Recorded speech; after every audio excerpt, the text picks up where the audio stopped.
Relasyon ni Kim Chiu kay Paolo Avellino, na booking sa bracelet.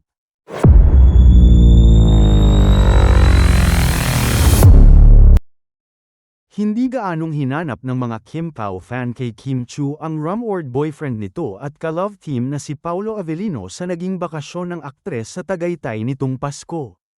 Naispatan ng ilang netizen ang suot na umano'y Cartier bracelet ni Kim na kaprehas ng suot ni Paolo ngayon. Sa ex-post ni @Cook Jenislov ng headshot video ni Kim habang nasa loob ito ng kanyang room, pinansin nito ang bracelet ng It's Showtime host. Aniya, suot na naman ni Kimi yung Cartier bracelet niya na same din kay Pao. Naku, bahala na kayo mag-isip, hahaha, basta yun na yun, no need to explain, malalaki na kayo and alam nyo na meaning kapag same, hahaha.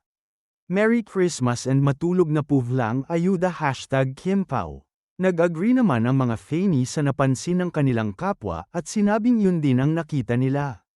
Samantala, sa una ay ayaw sabihin ni Kim kung nasaan siya kahit nahulaan ng kanyang mga solids na nagbabakasyon ito sa Tagaytay. Pero nang kunan siya ng video ng isa sa miyembro ng pamilya niya habang namamaluktot ito sa sofa sa sobrang lamig. Maririnig ang pambubuko ng babae na sila ay nasa Tagaytay. Say pa nga nito, ang prinsesa ng Tagaytay. Bukas nakatakdang manood si Kim ng pelikula ni Vice ganda na And the Breadwinner Is.